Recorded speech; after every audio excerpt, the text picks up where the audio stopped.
السلام علیکم ورحمۃ اللہ وبرکاتہ۔ ناظرین حضرات، انشاءاللہ آج ہم آپ کو نماز جمعہ کے متعلق کچھ اہم معلومات لے کر حاضر ہوا ہوں۔ سب سے پہلے آپ یہ جانیں کہ جمعہ میں کل کتنی رکعت نماز پڑھی جاتی ہے۔ جیسا کہ آج کل مساجدوں میں یہ دیکھا گیا ہے کہ جیسے امام کے پیچھے 2 رکعت نماز پڑھنے کے بعد فوراً لوگ بھاگنا شروع کر دیتے ہیں، گویا کہ وہ صرف یہی سمجھ رہے ہیں کہ نماز جمعہ میں صرف 2 ہی رکعت ہے۔ تو یہ بات بالکل غلط ہے۔ اگر معلومات نہیں ہے تو اس آڈیو کو پورا مکمل سنیں تاکہ ایک نئی معلومات ہوتے ہوئی نظر آئے۔ نماز جمعہ میں کل 14 رکعت نماز ہے۔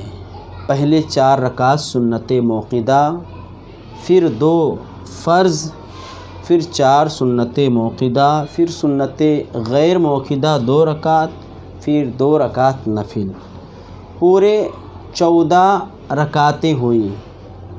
تو ہمیں چاہیے کہ نماز کو ان کے وقتوں پر ادا کریں۔ 14 رکعت نماز جمعہ ہے، تو لہٰذا ہمیں اور آپ کو چاہیے کہ ہم اور آپ مکمل 14 رکعت نماز پڑھ کر ہی مساجدوں سے نکلنے کی کوشش کریں۔ نیت کیسے کریں گے ان نمازوں کی؟ نماز جمعہ کی نیت اور سنت جمعہ کی نیت کیسے کریں گے؟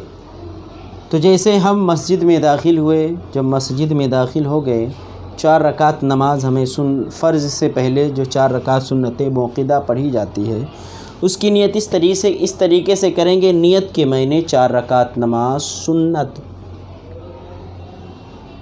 جمعہ واسطے اللہ تعالیٰ کے سنت رسول اللہ کے منہ میرا کعبہ شریف کی طرف، اللہ اکبر۔ ایسے ہی جب 2 رکعت فرض پڑھیں گے تو نیت کی میں نے 2 رکعت نماز فرض جمعہ واسطے اللہ تعالیٰ کے پیچھے اس امام کے منہ میرا کعبہ شریف کی طرف، اللہ اکبر۔ اسی طریقے سے پڑھیں گے۔ آج کل عوام میں یہ بات کافی رائج ہے کہ جو 3 جمعہ چھوڑ دیا وہ کافر ہو گیا۔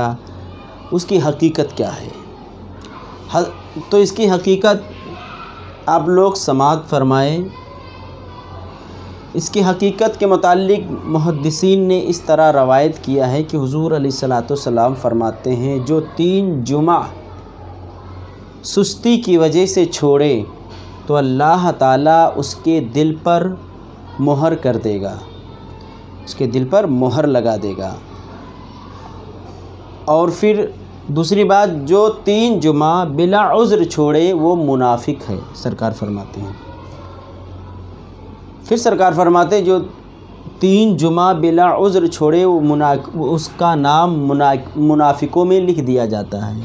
یعنی جو بغیر عذر کے 3 جمعہ چھوڑے تو وہ منافقوں میں لکھ دیا جاتا ہے۔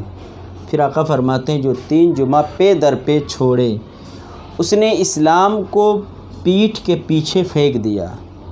تو لہٰذا ہمیں اور آپ کو چاہیے کہ نماز جمعہ کی مکمل پابندی کریں تاکہ ہم اور آپ ان تمام قول میں بچتے ہوئے نظر آئے۔